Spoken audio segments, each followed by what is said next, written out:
रामजी लाल सुमन अगर माफी नहीं मांगते हैं तो क्या होगा? जिस व्यक्ति को संविधान का डर नहीं है हुकुम, उससे तो सिर्फ कुटाई का डर पैदा करना आवश्यक है और वही हम करने जा रहे हैं। और मैं आपसे वादा करता हूं बहुत जल्द इस व्यक्ति की हड्डी तोड़ कुटाई की जाएगी और एक एग्जाम्पल सेट किया जाएगा। अगर वो संविधान नहीं मान रहे हैं तो आप लोग तो संविधान से चलिए।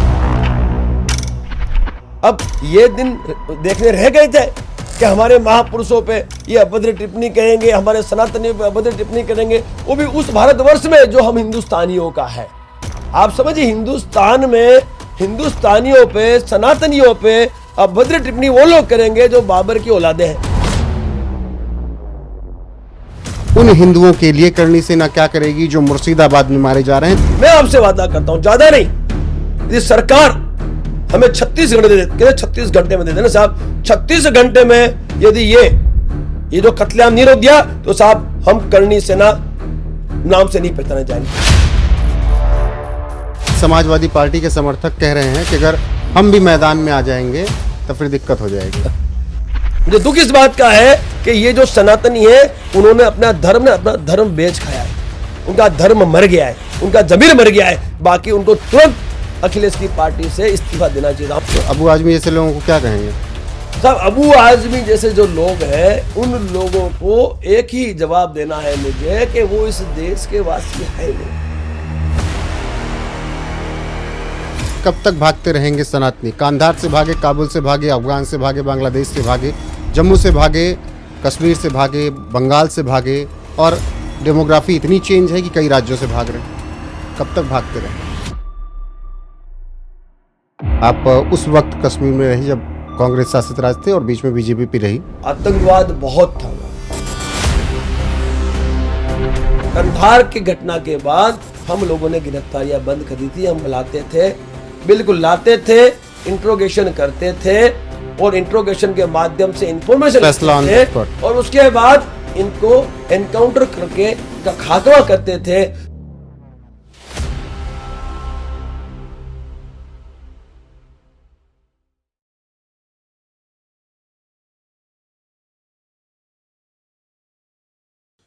नमस्कार, स्वागत है आप सभी का एनएफ न्यूज पर। मैं हूं आपके साथ रोहित।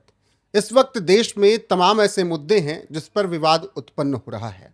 वो चाहे सदन में राणा सांगा को लेकर अमर्यादित टिप्पणी करनी हो या फिर इस देश में औरंगजेब की गाथा गानी हो। इसके अलावा देश में वक्फ कानून की लेकर भी चर्चा है और तमाम मुद्दे हैं। तो आज आपको एक ऐसी शख्सियत से मुलाकात करवाएंगे जो कि इन सब मुद्दों पर बेबाकी से अपनी राय रखेंगे, क्योंकि वो क्षत्रिय करणी सेना के राष्ट्रीय अध्यक्ष और संस्थापक डॉक्टर राज सिंह शेखावत हैं। बहुत बहुत स्वागत है सर आपका एनएफ न्यूज़ पर। शुक्रिया। पहला सवाल मेरा यहीं से शुरू होगा। रामजी लाल सुमन अगर माफ़ी नहीं मांगते हैं तो क्या होगा? नहीं, माफी के लिए कहा ही किसने?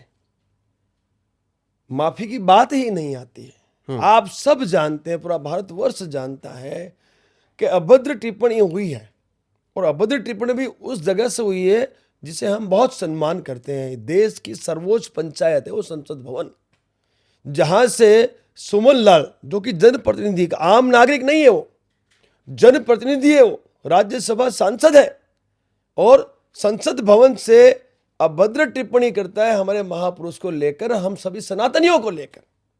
तो मैं आपसे पूछता हूं, संसद भवन में तो करता ही है, लेकिन उस पर कोई भी संवैधानिक कार्रवाई नहीं हो सकती क्योंकि संविधान में ऐसा प्रावधान है। ठीक है, वही व्यक्ति संविधान से बाहर आकर मीडिया के सामने वही टिप्पणी वापस करता है। तो मैं पूछता हूं, संविधान कहां है? राष्ट्रद्रोह का वो अपराधी है तो उस पर आज तक कोई एफआईआर दर्ज क्यों नहीं हुई? तो वो संविधान से डरता ही नहीं है, भाई सत्ता का दुरुपयोग कर रहा है। और जो संविधान से नहीं डरता है उसको डराने के लिए भय उत्पन्न करना आवश्यक है। इसीलिए क्षत्रिय करणी सेना के गरम दल के जो योद्धा हैं, जो अध्यक्ष करता है, जो जिसने अध्यक्षता की, वो ओकेंद्र राणा और उनके पूरे योद्धाओं ने 26 तारीख को प्रदर्शन आक्रामक घर में घुस के किया, उसकी जिम्मेवारी हम लेते हैं। क्योंकि बिना भय के प्रीत नहीं होती है, संविधान से डर नहीं लगता है, तो घर में घुसकर मुंह तोड़ जवाब देकर इन घटनाओं का पुनरावर्तन रोकना अब हमारे पास एकमात्र विकल्प रह गया है। और उसी दिशा में अब आने वाले समय में हम हर उस व्यक्ति को जवाब देंगे जो हमारे महापुरुषों पे, हमारे देवी देवताओं पर, हमारे धार्मिक ग्रंथों पे अभद्र टिप्पणी करेगा। अगर वो संविधान नहीं मान रहे हैं तो आप लोग तो संविधान से चलिए, आप लोग एफआईआर दर्ज कराइए, कोर्ट का दरवाजा खटखटाइए, जाइए। मैं आपसे पूछता हूं, जब व्यक्ति को संविधान से ही डर नहीं है तो उस पे एफआईआर करके फायदा क्या?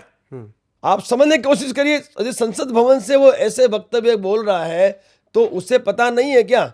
वो तो ज्ञानी है ना, पढ़ा लिखा है, उसे पता नहीं है कि असंवैधानिक वक्तव्य दे रहा है। तो जिस व्यक्ति को संविधान का डर नहीं है हुकुम, उससे तो सिर्फ कुटाई का डर पैदा करना आवश्यक है, और वही हम करने जा रहे हैं।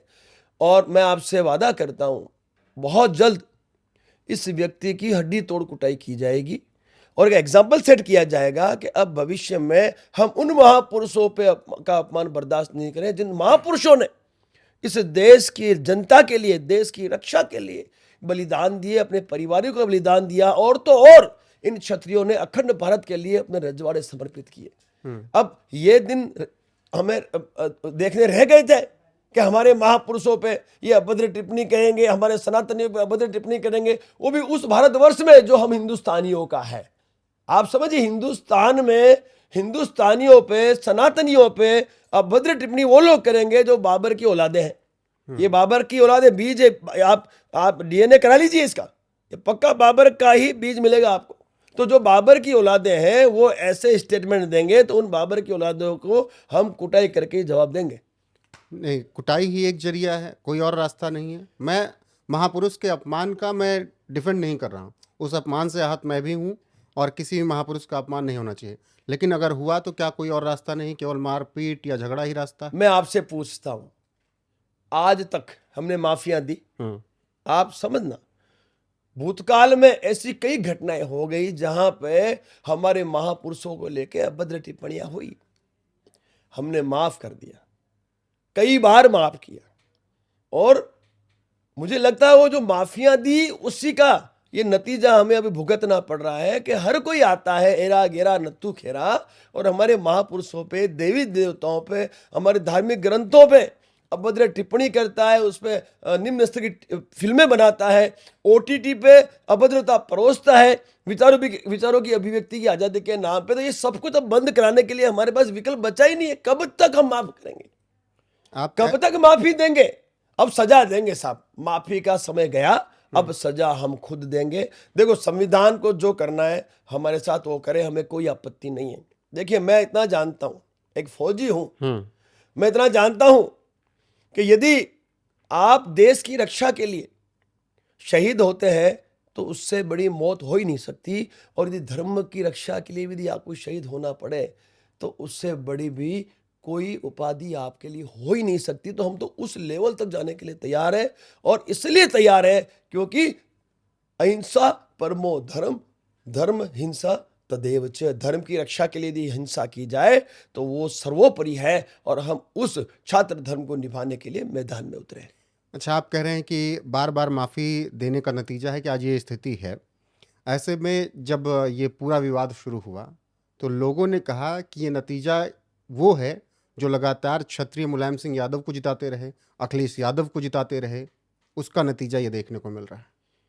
मैं आपसे सहमत हूं, क्योंकि Samajwadi party third largest party है लोकसभा में जिन्होंने सीटें ली है, और मैं आपको बताना चाहता हूं वही यह अखिलेश है जिसने इस पगड़ी को लेकर ट्वीट किया था, इस पगड़ी को लेकर माहौल तैयार किया था जब इस पगड़ी का अपमान गुजरात में हुआ था। वो भूल गया है कि भारतीय जनता पार्टी के एक सांसद द्वारा जब छत्रानियों पे अभद्र टिप्पणी हुई और वहां की गुजरात सरकार द्वारा जब इस पगड़ी का अपमान किया गया तो उसका लाभ इन्होंने उठाया, और नुकसान किसको हुआ? भारतीय जनता पार्टी को, जो 400 कर रही थी 241 पे आकर रुक गई, क्योंकि क्षत्रियों ने स्वाभिमान को सर्वोपरि समझा। क्योंकि इस पगड़ी पर हमला होना, छत्रानियों के स्वाभिमान पे हमला होना, वो कतई हमें बर्दाश्त नहीं था। तो हमने उस वक्त जवाब दिया उस पार्टी को जिस पार्टी ने उस सांसद को निष्कासित नहीं किया, उसकी टिकट रद्द नहीं की, क्योंकि हमारी मांग उसकी टिकट रद्द की थी। लेकिन टिकट रद्द नहीं की तो हमने क्या किया, फिर भाजपा से हम सीधा लड़ लिए, क्योंकि स्वाभिमान की बात थी। चाहे फिर भाजपा हो, कांग्रेस हो, आम आदमी हो, चाहे समाजवादी पार्टी हो, जब आएगी हमारी बात स्वाभिमान पे तो हम किसी को भी बख्शेंगे नहीं। और पार्टियों को जवाब देने का एकमात्र शस्त्र हमारे पास था, वो था वोट की चोट, जो हमने दी और पूरी भारत देश ने देखी। अब वही गलती कौन कर रहा है भाई? अखिलेश यादव। मुझे पुरुषोत्तम रूपाला ले डूबा भाजपा को, लोकसभा में ले डूबा, बिल्कुल वही सेम गलती अखिलेश यादव कर रहा है ना। उसने क्या किया, उस व्यक्ति का समर्थन कर दिया जिस व्यक्ति ने संसद भवन से हमारे महापुरुष भगवान, हमारे क्षत्रिय योद्धा या हिंदुआ सूरज महाराणा सांगा जी पर अभद्र टिप्पणी की, हम सब सनातनियों पर अभद्र टिप्पणी की। कह देता वहीं से, अरे वो भी तो कह सकता था कि व्यक्तिगत राय है उसकी, हम उससे सहमत नहीं है, लेकिन नहीं, बुद्धि मारी गई है और अपने पैर पे कुल्हाड़ी मार लिए। मैं आपको विश्वास दिलाता हूं, मैं आपसे वादा करता हूं कि इन्होंने, इस पार्टी ने आज सनातन धर्म का अपमान किया है उसको समर्थन करके, हमारे महापुरुष महाराणा सांगा का अपमान किया उसे समर्थन करके। तो आने वाले चुनावों में इस पार्टी का नामो निशान हमने उत्तर प्रदेश से और भारतवर्ष से नहीं मिटा दिया तो हमारा नाम भी क्षत्रिय करणी सेना नहीं है साहब। लेकिन जो राजपूत समाजवादी पार्टी में है वो नहीं है फिर? मैं आपसे एक बिल्कुल साफ सुथरी बात कहना चाहता हूं, इस घटना के बाद ज्यादातर जो क्षत्रिय हैं या सनातनी हैं, जो अपने आप को महाराणा सांगा से जुड़ा हुआ समझते हैं, वो समाजवादी पार्टी से दूर हो चुके हैं। और जो रह गए उनको भी दूर होना पड़ेगा, क्योंकि जो भी व्यक्ति, चाहे वो क्षत्रिय हो, चाहे सनातनी हो, चाहे अल्पसंख्यक हो, चाहे अनुसूचित जाति जनजाति, जो भी व्यक्ति समाजवादी पार्टी की टिकट से लड़ेगा उससे क्षत्रिय वोट कभी नहीं करेगा और ना उस वोट को होने देंगे। हम खुद निकलेंगे, हम उत्तर प्रदेश के गांव गांव जाकर लोगों से हम लोग शपथ दिलवाएंगे, शपथ दिलवाकर और इन्हें हम वोट देने से रोकेंगे। इन्हें हम समझाएंगे कि महाराणा सांगा के अपमान में इनका भी बड़ा योगदान है। तो साहब, हम उस मूवमेंट को चलाएंगे ताकि भविष्य में कोई भी पार्टी या कोई भी पार्टी का जनप्रतिनिधि हमारे महापुरुषों पे, देवी देवता और हमारे धार्मिक ग्रंथों पे अभद्र टिप्पणी करने से पहले 1,00,000 बार सोचे। यही स्वाभिमान की लड़ाई जो आप लड़ने की बात कह रहे हैं, आप लोगों पे आरोप लग रहे हैं कि आप स्वाभिमान की नहीं बीजेपी की लड़ाई लड़ रहे हैं, अखिलेश यादव कह रहे हैं। मैं आपसे पूछता हूं, कौन कह रहा है? अखिलेश यादव कह रहा है। मैं आपके माध्यम से अखिलेश यादव से पूछना चाहता हूं, यदि उसके पास एक भी प्रूफ हो कि जो क्षत्रिय करणी सेना जो है वो यदि भाजपा के साथ जुड़ के काम कर रही है, तो साहब इसी वक्त अभी मैं इस क्षत्रिय करणी सेना को बंद कर दूंगा साहब। मैं आपसे वादा करता हूं, ना हमारा भाजपा से कोई लेना देना है, ना हमारा योगी जी से कोई लेना देना है। हमारा तो सिर्फ लेना देना है तो उस व्यक्ति से था जिस व्यक्ति ने अभद्र टिप्पणी की। ना ही हमने समाजवादी पार्टी का विरोध किया था। ये तो इन्होंने जब समर्थन किया उसको, तो हम समाजवादी पार्टी के सामने आर पार के लिए उतर गए। और हमें पता है कि उन्हें यदि हमें चोट देनी है तो हमारे पास लोकतंत्र में पार्टियों को दबाने के लिए कोई शस्त्र है तो वो वोट की चोट है। तो हमने वोट की चोट का जो है हमारा जो शस्त्र है उसका उपयोग हमने शुरू कर दिया है। और बहुत जल्द हम उत्तर प्रदेश के गांव गांव जाकर इस पार्टी का बहिष्कार करवाकर इसका नामो निशान मिटाने के लिए प्रण लेते हैं और मैदान में उतर के इस प्रण को सार्थक भी करेंगे। रहा क्षत्रिय करणी सेना किसी भी पार्टी के साथ किसी तरह से नहीं जुड़ी हुई। हम तो सिर्फ और सिर्फ मां करणी को मानते हैं, हमारे महाराणा सांगा, महाप्रताप और महापुरुषों को मानते हैं और महाकाल को मानते हैं। ये जो सेना है ये मां करणी की सेना है। मां करणी के आदेश पर, उनके आशीर्वाद से ही ये सेना मैदान में उतरती है और मंजिल तक पहुंच के न्याय और अधिकार की बात करती है, छात्र धर्म निभाने की बात करती है। तो यहां जो भी बातें हो रही है ये कहीं ना कहीं बौखलाहट है, इन पार्टियों की बौखलाहट है, इनके प्रमुखों की बौखलाहट है। उसी बौखलाहट में अखिलेश यादव कह रहे हैं कि कोई सेना नहीं है, करणी वर्णी कोई सेना नहीं है। मुझे दुख इसी बात का है कि इतना बड़ा एक संगठन है पूरे भारतवर्ष का, जिस करणी सेना के मुखिया के पगड़ी के अपमान पर इसी व्यक्ति ने ट्वीट किया। तब कहां गया था ये व्यक्ति? तब तो वोट चाहिए थे इसको। आज भी वोट की राजनीति हो रही है। आप देखिए, ये व्यक्ति वोट की राजनीति कर रहा है। ये इस एपिसोड के द्वारा अपने वोट, दलित वोट साध रहा है। लेकिन मैं आपसे पूछता हूं, क्या हमारे किसी भी पदाधिकारी ने या किसी भी कार्यकर्ता ने किसी जाति या किसी धर्म पर कोई अभद्र टिप्पणी की है? क्या हमने व्यक्ति विशेष को टारगेट किया? आपने देखा होगा, हमने कहीं नहीं कहा कि अनुसूचित जाति ये, अनुसूचित जनजाति ये या अल्पसंख्यक ये, नहीं कहा और ना कभी कहेंगे, क्योंकि वो भी तो हमारे हैं भाई। ये तो रियासतें नहीं है, यदि रियासतें होती तो हमारी रैयत तो थी ना। आज भी हमारे इस देश के नागरिक है और हमारा छात्र धर्म क्या है? हम सब के सब हमारे। तो हम न कभी भूतकाल में विरोध किया है इस तरह से जाति या धर्म के लिए, न आज कर रहे हैं न कभी आगे करेंगे। हम तो व्यक्ति विशेष को पकड़ते हैं जिस व्यक्ति विशेष ने गलती की हो, और ऐसे अपराधियों की कोई जाति या धर्म नहीं होता है और उनको सजा देना ही हम सबका दायित्व होता है। तो जो वोट की राजनीति को लेकर ये लोग चल रहे हैं, इसमें भी उन्हें ही नुकसान भुगतना पड़ेगा। क्योंकि आगरा में आपने देखा होगा, इतनी बड़ी संख्या में वहां पे क्षत्रिय और सनातनी इकट्ठा हुआ, लेकिन किसी ने विरोध नहीं किया। भाई कोई आया क्या विरोध करने? भाई वहां भी तो बहुत सारी संख्या में अनुसूचित जाति जनजाति, लेकिन क्यों नहीं किया? क्योंकि सब जानते हैं कि इस व्यक्ति ने बहुत ही बड़ी भूल की है महाराज सांगा, क्योंकि वो सभी के महापुरुष, सभी के हुक्म। मैं आपसे पूछता हूं, क्या डॉक्टर बाबा साहेब आम्बेडकर है वो क्या हमारे नहीं है? क्या वल्लभ भाई पटेल जो थे वो क्या हमारे नहीं है? तो महापुरुष है वो भी। तो क्या महाराज सांगा, महाराज प्रताप, पृथ्वीराज चौहान, छत्रपति शिवाजी, क्या वो सबके नहीं है क्या? भाई महापुरुष तो महापुरुष है। फिर वो चाहे क्षत्रिय हो, चाहे अनुसूचित जाति जनजाति से हो, चाहे किसी ओबीसी जाति से हो, कहीं से भी XYZ जाति से हो, धर्म से हो, है तो वो सभी सनातनियों का स्वाभिमान है। तो वो जब महापुरुष है तो उनको हम क्यों बांट रहे हैं? भाई वो हम सब के हैं। नहीं, बांट तो अखिलेश यादव रहे ना, वो अबू आजमी का सपोर्ट कर रहे हैं, वही तो कह रहा औरंगजेब की हूं। तारीफ करने पे। ये मैं आपके माध्यम से देश की जनता से कहना चाहता हूं कि अखिलेश यादव हम सभी के बीच विभाजन की बात कर रहे हैं। आपको विभाजित नहीं होना है। ये तो महापुरुष है, हम सबके हैं। चाहे फिर वो डॉक्टर बाबा साहेब आम्बेडकर साहब हो, चाहे फिर हमारे सरदार वल्लभ भाई पटेल हो, चाहे फिर महापुरुषों में हमारे महाराणा प्रताप जी हो, महाराज सांगा जी हो, या फिर हमारे पृथ्वीराज चौहान हो, या फिर हमारे जो सिसोदिया हैं छत्रपति शिवाजी हमारे, ये सारे के सारे महापुरुष हैं हम सबके। और इनका अपमान हमें कभी बर्दाश्त नहीं करना है। और ये जो हमने पहल की है, जो हमारा गरम दल है जिसकी अध्यक्षता में ये सारा का सारा मूवमेंट चल रहा है, औकेंद्र राणा की जो अध्यक्षता है, उनके साथ जो योद्धा है जिन्होंने 26 तारीख से लेकर आज तक लगातार घोषणाएं की है, लगातार अंजाम तक पहुंचने की पूरी कोशिश की। हम अंजाम तक पहुंच भी चुके। यदि अंजाम तक नहीं पहुंचते तो उस दिन 5 बजे तक का समय सरकार को दिया था हमने। सरकार नहीं आती, हम दिखा दें हमारी ताकत क्या थी। और हमने ये सुनिश्चित किया था कि 5 बजे तक यदि सरकार हमारे साथ बात करने नहीं आती है, उनका प्रतिनिधि नहीं आता है, तो हम वहां से पैदल मार्च करते सब। और संपत्ति का नुकसान हम कभी नहीं करेंगे, क्योंकि संपत्ति हमारी है, आम जनता हमारी है। हम उसका नुकसान क्यों करेंगे? हम नुकसान किसका करेंगे? हम चलते हैं वहां से सुमन लाल के घर की ओर, और उसके घर को हम बुलडोजर से सल्टा देते। उस दिन बुलडोजर चला देते। लेकिन 5 से पहले सरकार का प्रतिनिधि आया, हमारे साथ पूरी चर्चा की, बात की हमारे साथ, हमारी मांगों पे सहमति हुई है और शीघ्र ही उन सब पे हल निकलने वाला है। तो फिर हमें सकारात्मक सोचने की आवश्यकता है। हमने सकारात्मक निर्णय लिए।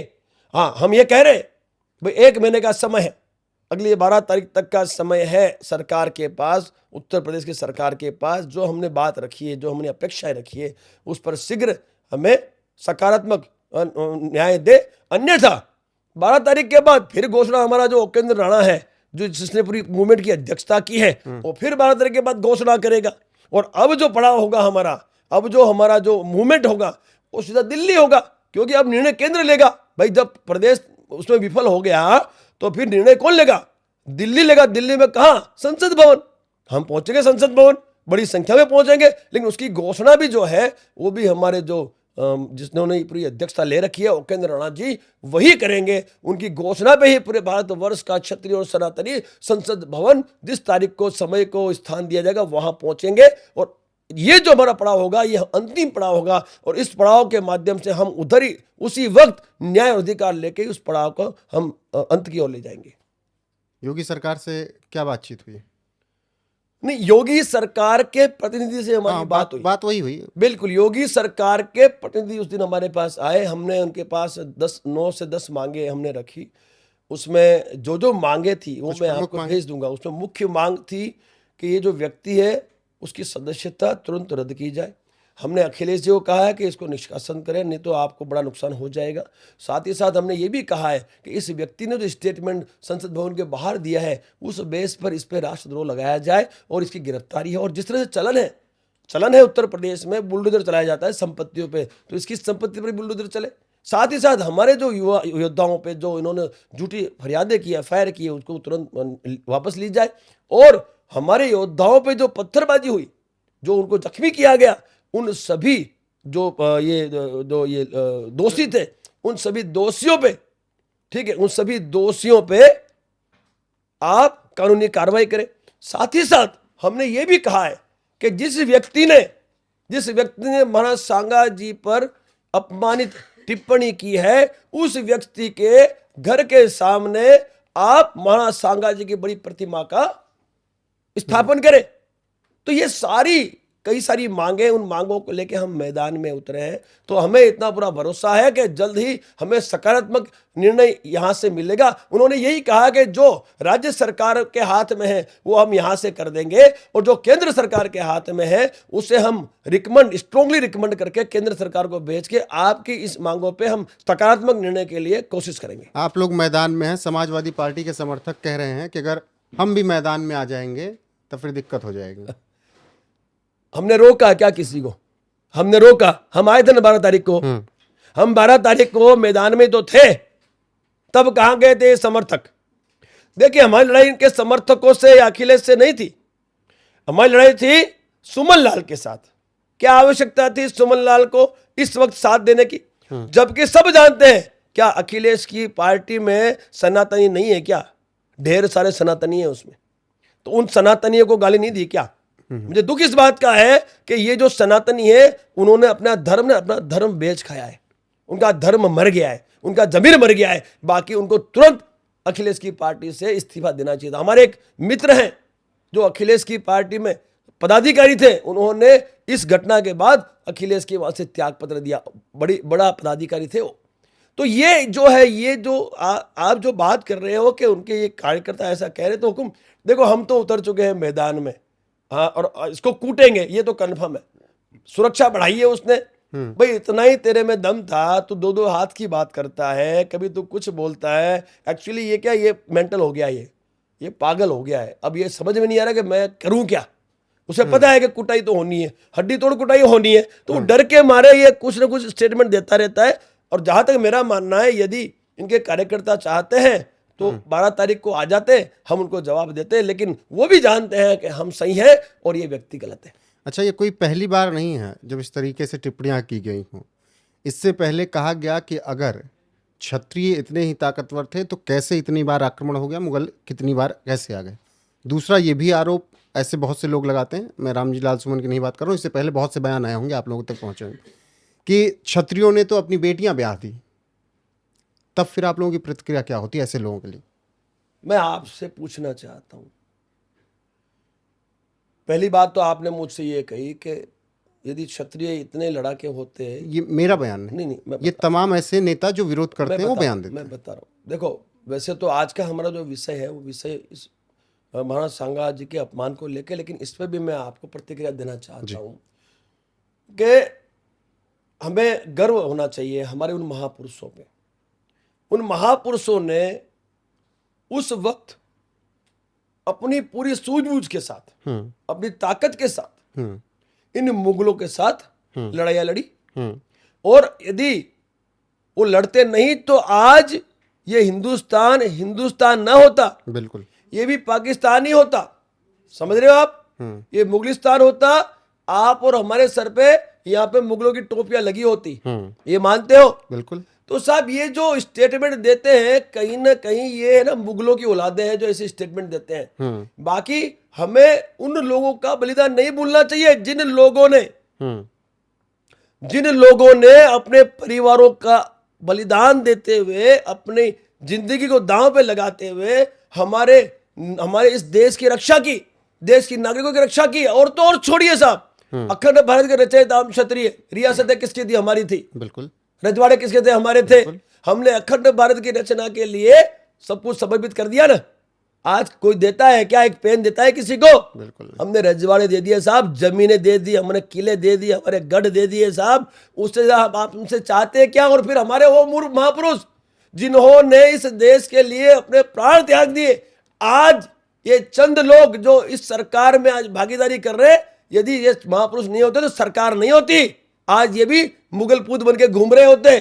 आप समझिए, तो उन महापुरुषों पे यदि अभद्र टिप्पणी करेंगे तो हमें जवाब देना पड़ेगा। दूसरी बात आपने की कि भाई ऐसा है, मैं आपसे पूछता हूं, इतिहास जो लिखा गया, जो उस वक्त लिखा गया जब ये लोग सत्ता में थे, कौन? मुगल। मुगलों के राज में वो इतिहास लिखा गया। इनकी डिक्टेटरशिप थी। मुझे बताओ, मेरे राज में क्या, मेरे अगेंस्ट में मैं कुछ लिखवाऊंगा क्या? बिल्कुल नहीं। तो आप समझिए, कहीं न कहीं बहुत बड़ी साजिश की तहत हम इतिहास को तोड़ मरोड़ के प्रस्तुत किया गया। हमारे इतिहास को समूल कहीं न कहीं नाश किया गया है। अगला सवाल है, वो इतिहास हमारे सामने रख दिया गया है जो इतिहास इन मुगलों ने तैयार किया। तो मैं सरकार से आपके माध्यम से कहना चाहता हूं कि इतिहासकार बहुत है इस देश में। अरे हमारे पूर्वज जो थे, जो हमें ये कहानियां बताते आए, वो झूठे थोड़ी है। जरूरी थोड़ी सब किताबों से लो। भाई आपको जब कुछ बीमारी होती है, मैं पूछता हूं, जब कभी भूतकाल में जब बीमारी होती थी तो पूर्वज आपको इलाज देते थे कि भाई आपको पेट दुख रहा है तो आप ये ले लो, प्याज ले लो, XYZ जो बोलता हूं। तो जब पूर्वज सब कुछ इलाज जानते थे तो उनको ये तो ज्ञान है ही ना कि भाई वो महापुरुष ने क्या किया, कि तो उनको भी तो समझने की आवश्यकता है। मेरा कंसर्न इतना ही है कि जो इतिहास उस वक्त लिखे गए, उन इतिहासों का सबूल नाश हो जो मुगलों के राज में लिखे गए, और साथ में अंग्रेजों के भी। बिल्कुल, अंग्रेज जो मुगलों के राज में जो वो इतिहास लिखे गए, वो इतिहास तो हमें अपमानित करने के लिए लिखे गए। आप, वो एक बहुत बड़ा षड्यंत्र था। तो उस इतिहास की जगह सच्चा इतिहास इस देश के युवाओं तक पहुंचाने का कार्य इस सरकार को करना चाहिए। पाठ्य पुस्तकों में इन महापुरुषों का उल्लेख बिल्कुल विस्तार से होना चाहिए, ताकि इस देश का युवा इन महापुरुषों को जान सके, समझ सके, और इन महापुरुषों के स्वाभिमान के लिए किसी के साथ भी लड़ सके। तो ये आवश्यक है। इतिहास की बात आई तो महाराणा सांगा, जिन्होंने 100 लड़ाइयां लड़ी, 99 जीती, एक हार आई, लेकिन इतिहास की किताबों में उसी एक हार को प्रचारित किया गया।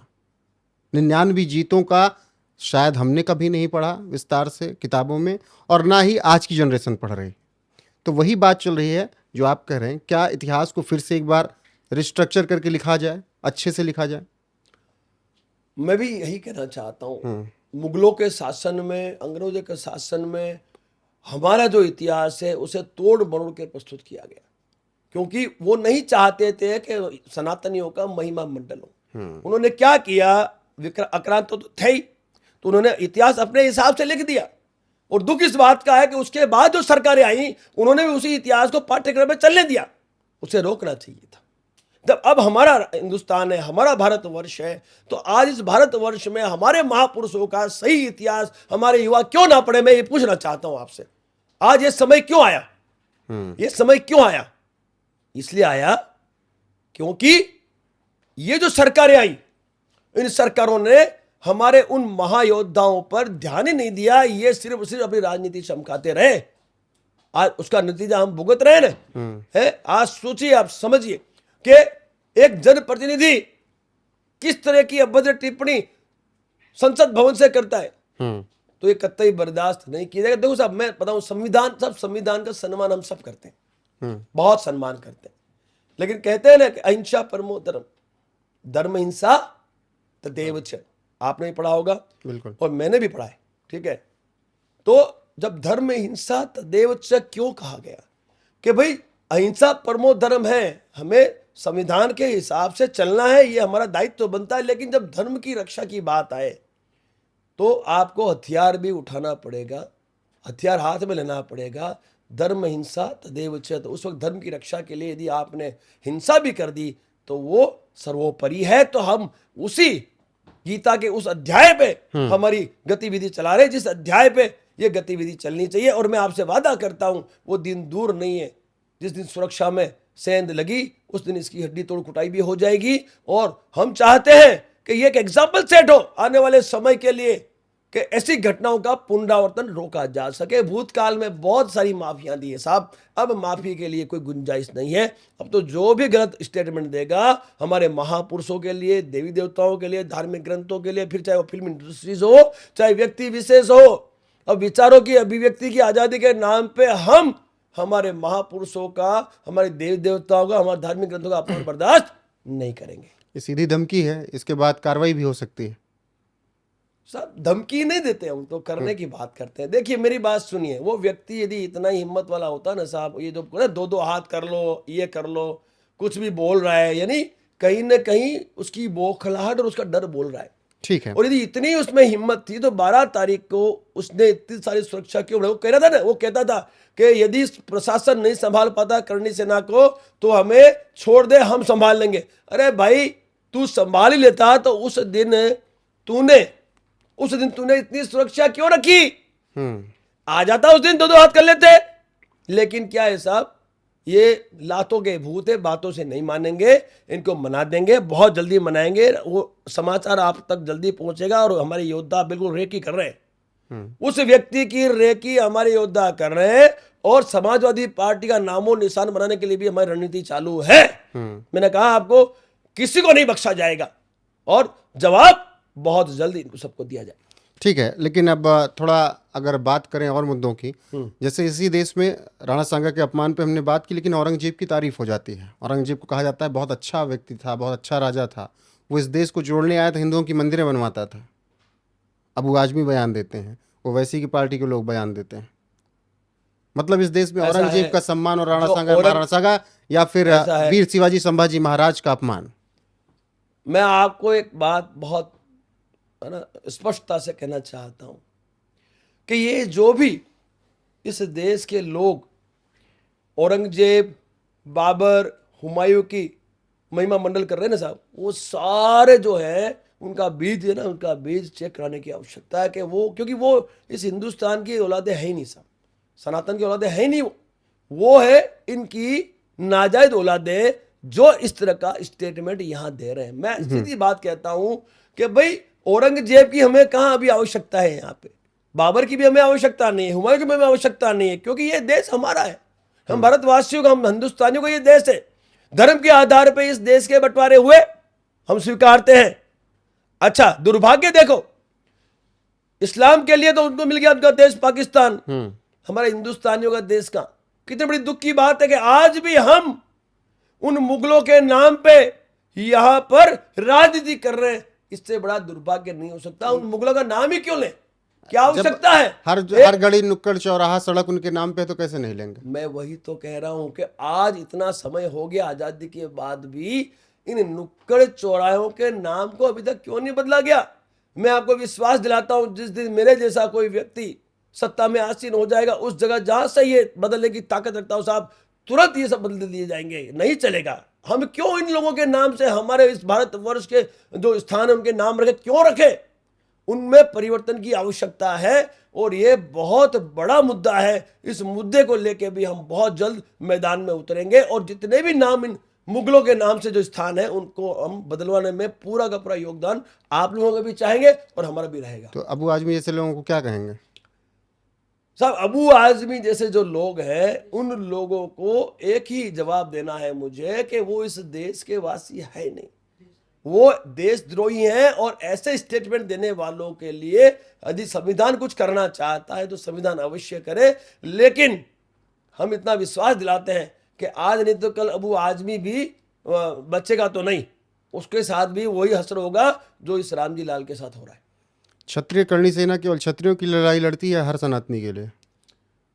मैं आपसे पूछता हूं, क्षत्रिय जो है वो सबका है, सब क्षत्रिय के हैं। छात्र धर्म क्या कहता है?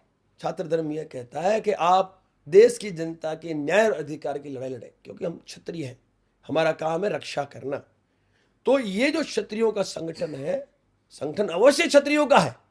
इस संगठन में ओनली क्षत्रिय, जो क्षत्रिय की परिभाषा में आता है, फिर चाहे वो ओबीसी का लाभ लेने वाला क्षत्रिय क्यों ना हो, क्योंकि लोकतंत्र है, लोकशाही है और यहां जितनी ज्यादा संख्या उतनी बड़ी सफलता मिलती है, क्योंकि लोकतंत्र है। यहां पे यदि हमें इस देश पर एक बार फिर सत्ता में आसीन होना है, हमारा छात्र धर्म निभाना है, तो हम सभी को क्षत्रियों को एक मंच पर आना होगा।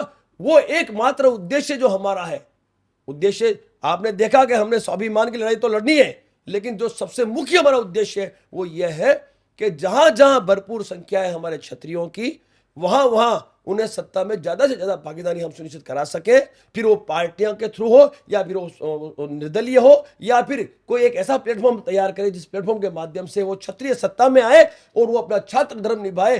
क्योंकि इस देश का प्रत्येक नागरिक ये अधिकार रखता है कि वो सत्ता में आकर इस देश की जनता की सेवा करे, और ये हमारा लक्ष्य है। उस लक्ष्य की ओर हम लोग काम कर रहे हैं। गुजरात में हम लोगों ने सभी क्षत्रियों को एक मंच पे लाने की का कार्य किया। हमने मध्य प्रदेश में किया, उत्तर प्रदेश में भी 25% क्षत्रिय, यदि आप देखने जाए तो सामान्य श्रेणी और ओबीसी मिलाएंगे तो 25% क्षत्रियों की संख्या है साहब। और ये 25% क्षत्रिय एक दिशा में चल जाए तो साहब बहुत बड़ा निर्णय संभव है। इसलिए हम लोगों ने ये सुनिश्चित किया है कि हम देश की जनता के लिए अपना छात्र धर्म निभाएंगे और सत्ता में स्थापित होकर देश की जनता को युद्ध स्तर पर हम लोग जो सेवाएं देनी है, जो सरकारी सेवाएं जो हम प्रदान करने में हमारा योगदान देंगे। कहते हैं कि जो सक्षम हो उसको भागीदारी में सबसे आगे होना चाहिए, और जो थोड़ा दबे हों, पिछड़े हों, उनको लेकर चलना चाहिए। आपने कहा क्षत्रियों को हम एक मंच पर लाने का प्रयास करेंगे, और वो आए तो मजबूत होंगे, सनातनी भी और हर कोई। ऐसे में आपने ये भी कहा कि देश के लिए काम कर रहे हैं, तो फिर देश में एक राज्य आता है पश्चिम बंगाल, और उस पश्चिम बंगाल में आता है मुर्शिदाबाद, उसी पश्चिम बंगाल में भांगर आता है, हावड़ा आता है, मालदा आता है। बहुत ऐसी जगह आते हैं जहाँ से हिंदुओं को पलायन हुई 15 दिन पहले हुआ। हमारी टीम गई, हम लोगों ने अपनी आंखों से देखा। तो फिर उन हिंदुओं के लिए करनी सेना क्या करेगी जो मुर्शिदाबाद में मारे जा रहे हैं, निशान लगाया जा रहा है उनके घरों में काला नीला, और फिर उनको टारगेट करके मारा जा रहा है? उनके लिए करनी सेना क्या कर रही है? बड़ा ही दुर्भाग्य है, इस हिंदुस्तान में हिंदुओं को पलायन करना पड़ रहा है। ये बहुत बड़ी दुर्भाग्य की बात है, और हम आक्रोशित हैं उस विषय को लेके भी।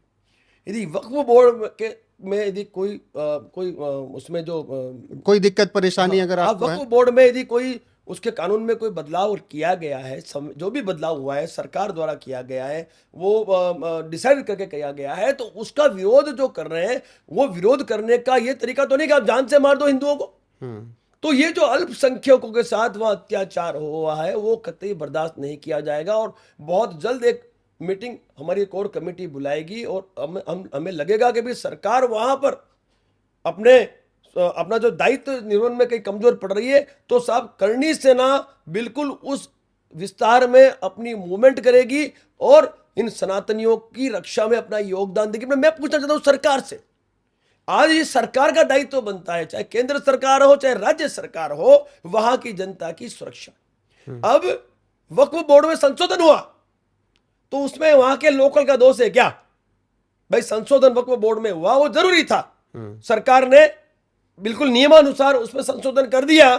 अब बंगाल में उन हिंदुओं का क्या दोष जिन हिंदुओं को कत्लेआम किया जा रहा है, जिन बहन बेटियों के साथ वहां पे बलात्कार किया जा रहा है, ये उनका कोई दोष है क्या? अब उनकी रक्षा करेगा कौन? मैं आपसे वादा करता हूं ज्यादा नहीं, यदि सरकार हमें 36 घंटे दे दे, 36 घंटे में दे देना साहब, 36 घंटे में यदि ये जो कत्लेआम नहीं रोक दिया तो साहब हम करनी सेना नाम से नहीं पहचाने जाएंगे। 36 घंटे हमें चाहिए, सिर्फ 36 घंटे में पूरे भारतवर्ष के तमाम करनी सैनिकों को हम वहां पे इकट्ठा करके और इन हत्यारों को, इन आक्रांताओं को जूते से, लात से, और हमें जो भी जरूरत पड़ी उस हथियार से जवाब देने के लिए हम मैदान में उतर जाएंगे। हमें सरकार एक बार कह दे, एक बार हमारी केंद्र सरकार कह दे कि नहीं करनी सेना अपना चार संभाले। साहब फौजी आदमी हूं, ठीक है, फौजी आदमी मौत से नहीं डरता।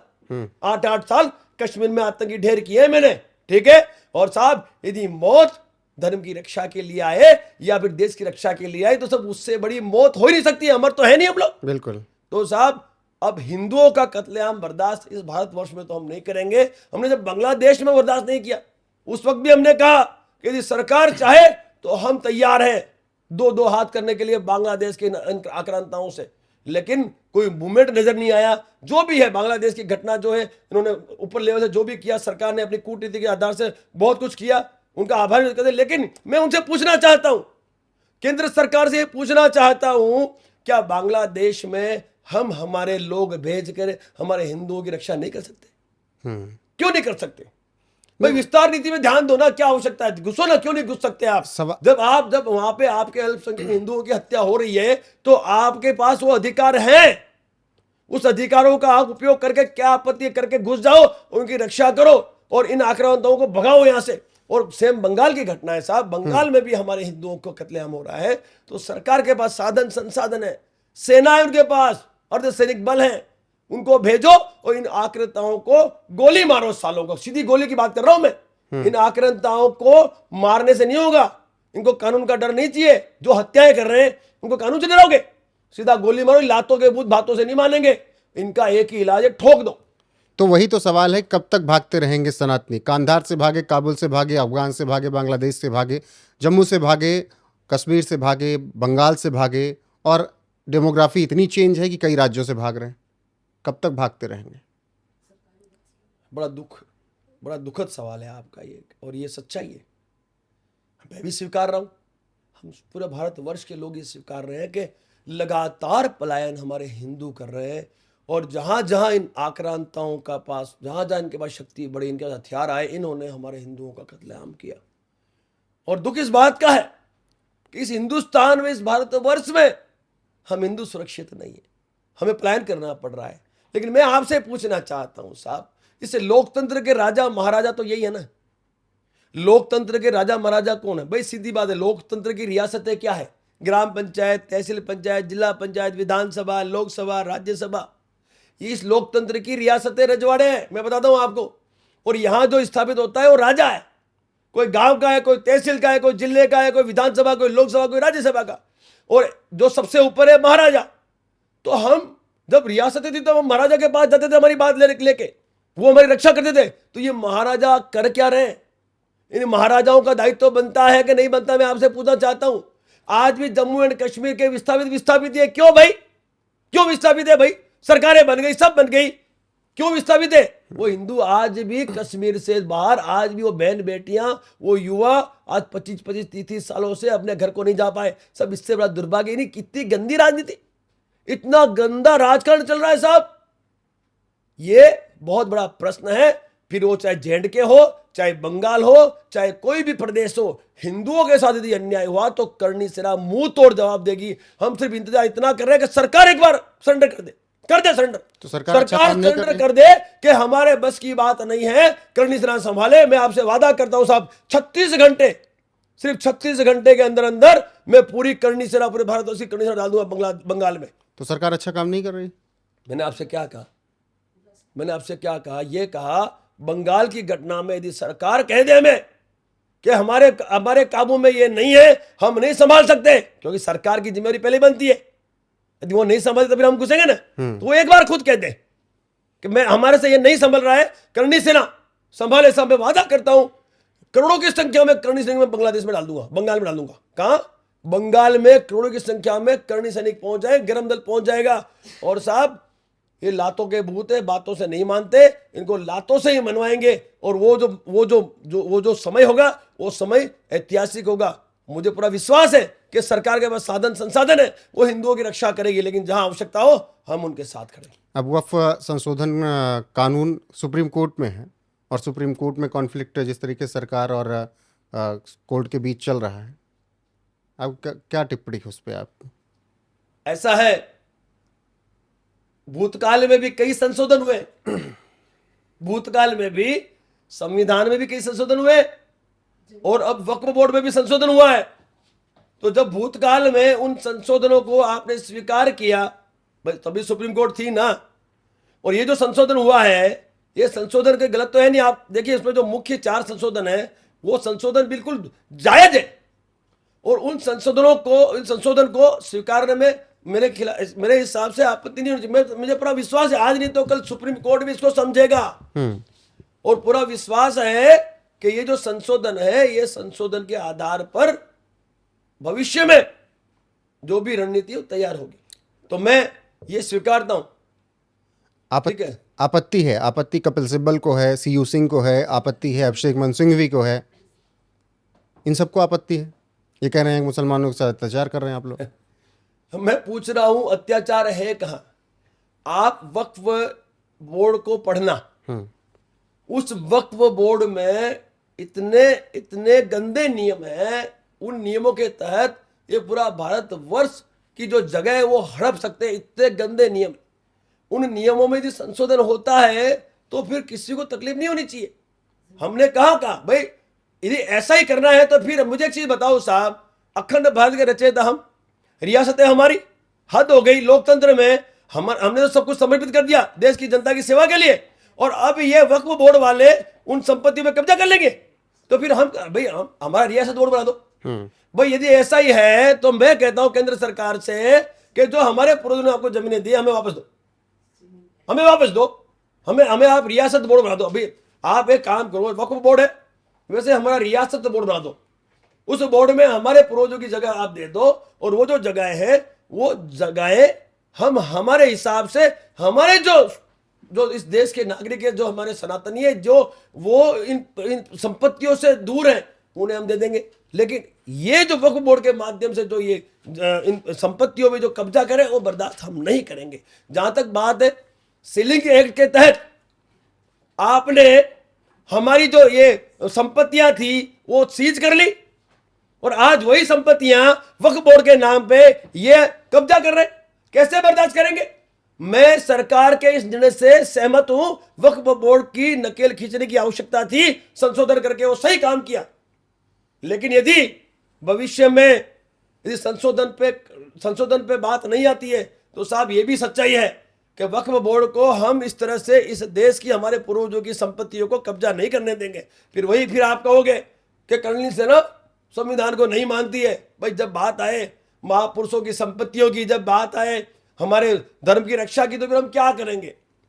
आप समझने की कोशिश करें हम क्यों इस तरह। अब मुझे बताऊं आपको 1971 में, मैं आपको एक बात बता दूं, एक एपिसोड लेता हूं मैं साहब। हम संविधान से कब तक इंतजार करेंगे? संविधान से न्याय की कब तक इंतजार करें? 1971 की लड़ाई में लेफ्टिनेंट जनरल हनुमंत सिंह जी, जो कि ब्रह्मलीन संत हो चुके हैं और जिनका हमारा जो उत्तराखंड है देहरादून में समाधि स्थल है साहब, आज तक जिस व्यक्ति को महावीर चक्र मिला हुआ है, जिसको पाकिस्तान द्वारा बहुत बड़ा एक सम्मान मिला हुआ है, वो व्यक्ति को आज तक 6 साल से हम संविधान का इंतजार कर रहे हैं।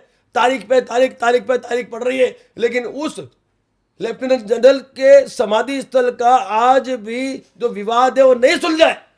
आज भी वहां पे जो लोग हैं वो समाधि पर फूल चढ़ाने के लिए भी नहीं जाते। को आप समझिए वो लेफ्टिनेंट जनरल जो है हुक्म जो रहते हैं उनकी समाधि स्थल पे आज भी हम फूल भी चढ़ा सकते हैं साहब। ऐसा तो कैसा न्याय, कैसा कानून? जिस व्यक्ति ने 1971 की लड़ाई में 48 तोपों जो पाकिस्तान की थी उनको नाश कर दिया, जिस व्यक्ति ने पूरी जिंदगी इस देश की सेवा की, जो व्यक्ति ब्रह्मलीन हुआ संत बन के, उसकी समाधि स्थल पर सनातनी फूल नहीं चढ़ा सकता। तो साहब वो लड़ाई हमने आज संविधान के सामने रखी, 6 साल हो गए, कोई निर्णय नहीं आया। तो अब क्या करेंगे? हम घुस जाएंगे, अगली बार हम मौका देख के घुसेंगे और सबको भगा देंगे, फिर बोलोगे संविधान हाथ में ले लिया। क्या करेंगे बताइए आप मेरे को? तो जहां हमें लगता है कि संविधान काम नहीं कर रहा है, जहां लगता है कि संविधान को कोई सम्मान नहीं दे रहा है, ऐसे लोगों को जवाब देने के लिए हमें मैदान में उतरना पड़ता है, और यही हमारा दायित्व है। इसलिए मैं आपसे कहना चाहता हूं कि ये आप लोगों का दायित्व बनता है, क्योंकि हम तो भी 50 साल से ऊपर होने आए। देश आप लोगों के हाथों में, युवा हो आप इस देश के। हम चाहते हैं कि देश का युवा अब मैदान में आए और खास तौर पे सत्ता में आए, ताकि जो आक्रामकता से हमें जवाब देना है इन आक्रांताओं को, फिर वो देश के अंदर हो चाहे देश के बाहर हो, उनको हम दे पाए। वो तभी मुमकिन है जब ये युवा अपना दायित्व निभाएंगे सत्ता में आके। अगर सुप्रीम कोर्ट ने वक्फ कानून पर रोक लगा दी तो फिर हम सकारात्मक बात करें तो ज्यादा सही रहेगा। सुप्रीम कोर्ट ऐसा क्यों करेगा?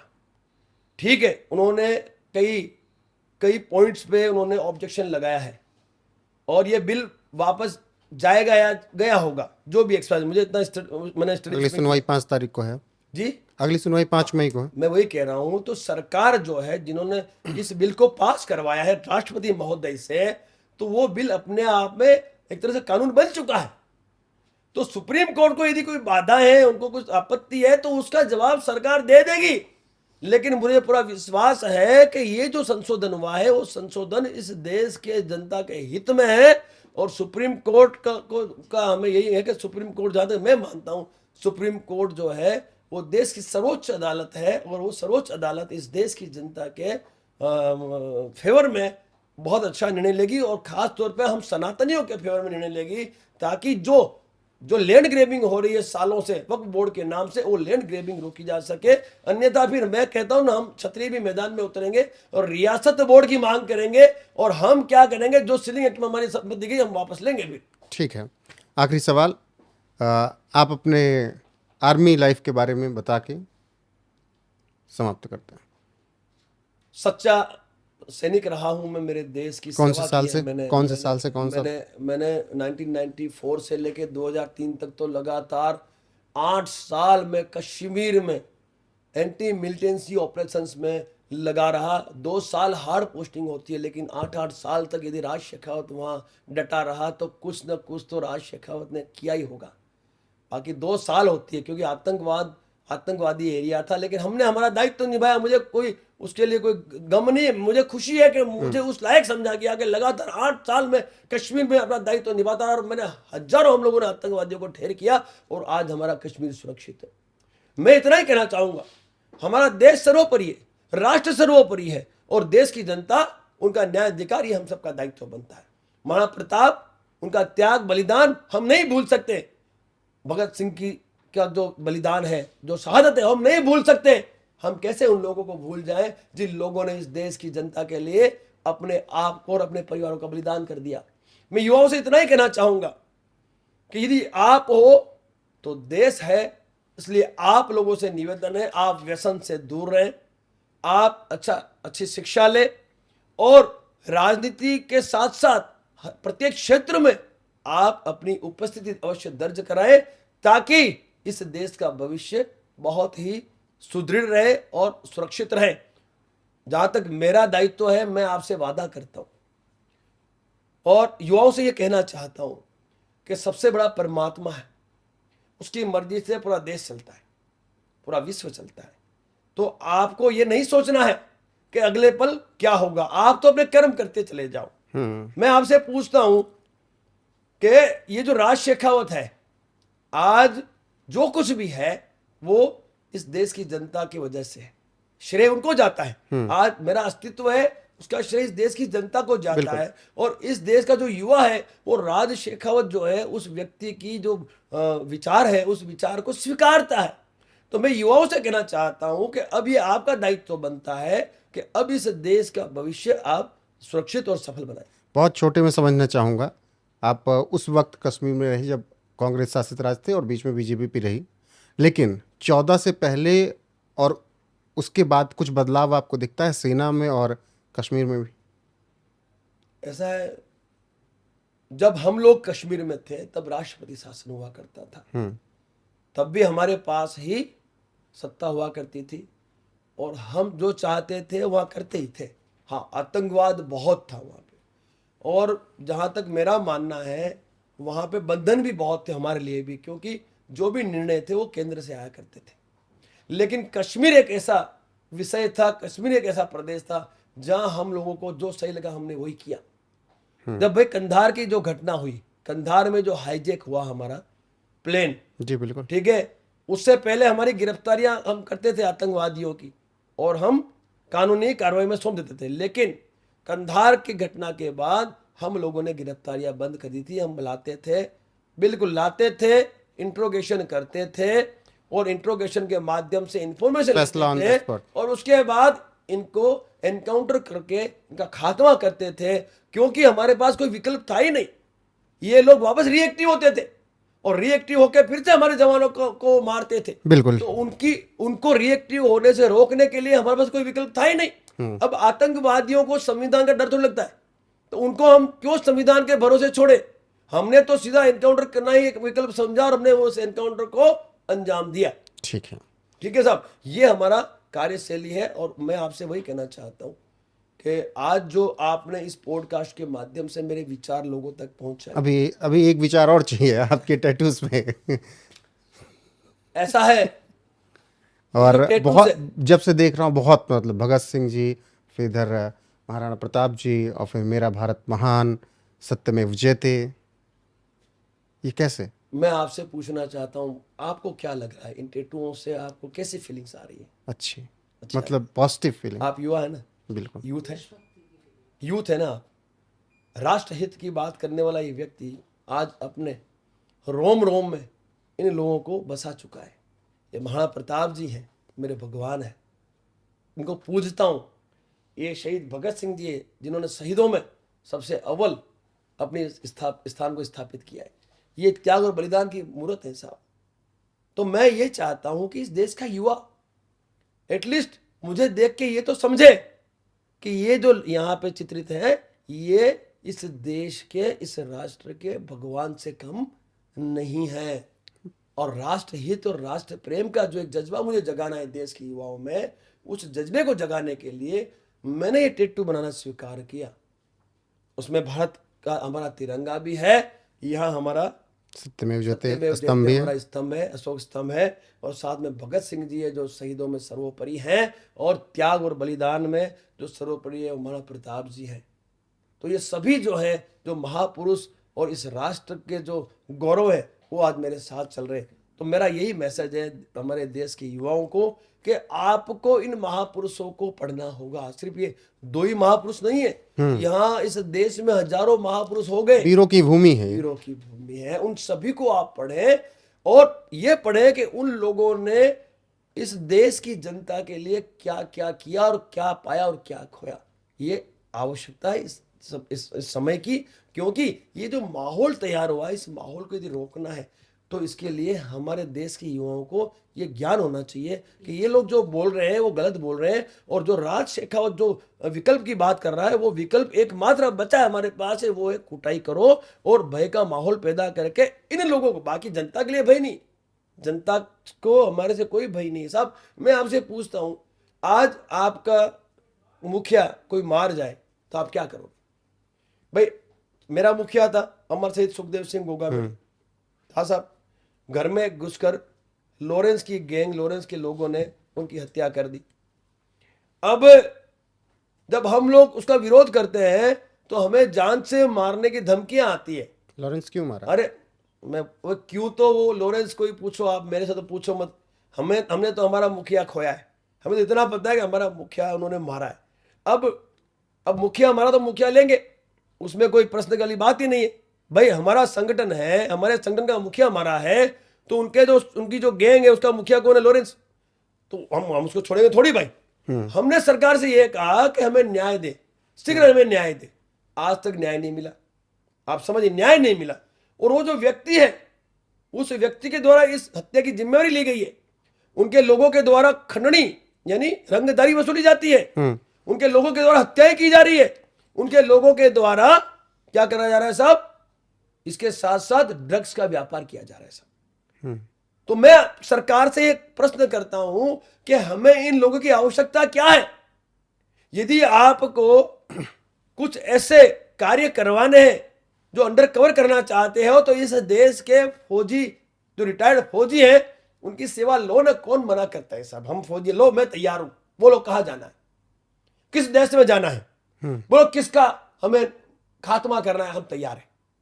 जो इस देश के राष्ट्र के दुश्मन है और देश के बाहर बैठकर इस देश को नुकसान पहुंचा रहे, आप लिस्ट दो ना हमें, तब हम देश के अंदर आतंकवादियों का खात्मा कर सकते हैं। आप तो हमें दीजिए लिस्ट। हमें क्या जरूरत है इन जैसे गली के गुंडों की? हमें क्या जरूरत है साहब? बताइए। जो व्यक्ति जेल में बैठकर तो मारने की प्लान, जो व्यक्ति दूसरे देश में बैठकर इस देश की जनता को भय के माहौल में डाल रहा है, जो लगातार हत्याएं कर रहा है, जो खंडनियां मांग रहा है, जो ड्रग्स का व्यापार कर रहा है, आपकी शय पे कर रहा है, उसकी हिम्मत है क्या? उसकी गैंग की हिम्मत है क्या इतना वो बदमाशी कर जाए? मेरा ये कहना है, मेरी बात सुनिए, मेरा ये कहना है, यदि सरकार को उसकी कोई आवश्यकता है और उसका कोई उपयोग कर रही है, मुझे पता नहीं, कि या उसके गैंग का कोई उपयोग कर रही है, तो साहब ऐसे गैंगों की हमें आवश्यकता नहीं है। आप एक बार कह दो, राज शेखावत, करनी से एक बार कह दो, हमारे पास भूतपूर्व सैनिकों का पूरा प्रकोष्ठ पड़ा है, हम देते हैं आपको योद्धा, और लाइए टारगेट।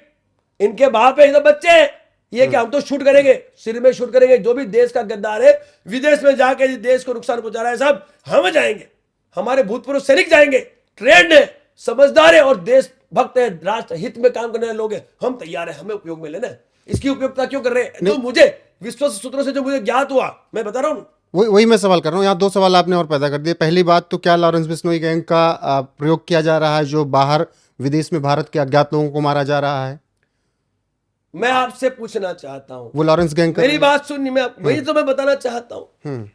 जो विश्वस्त सूत्रों से हमें जो ज्ञात होता है कि भाई कहीं ना कहीं केंद्र सरकार के द्वारा लॉरेंस की गैंग का उपयोग हो रहा है, ऐसा हमें मैसेज मिला हुआ है, ऐसा नंबर है। क्योंकि भाई जब वो लॉरेंस लगातार हत्याओं को अंजाम दे रहा है इस भारतवर्ष में, ड्रग्स का व्यापार कर रहा है और रंगदारी वसूल रहा है, फिर भी उस लॉरेंस की गैंग का कोई खात्मा नहीं कर रहा है, तो जनता का कहना यही है कि सरकार उसका उपयोग कर रही है।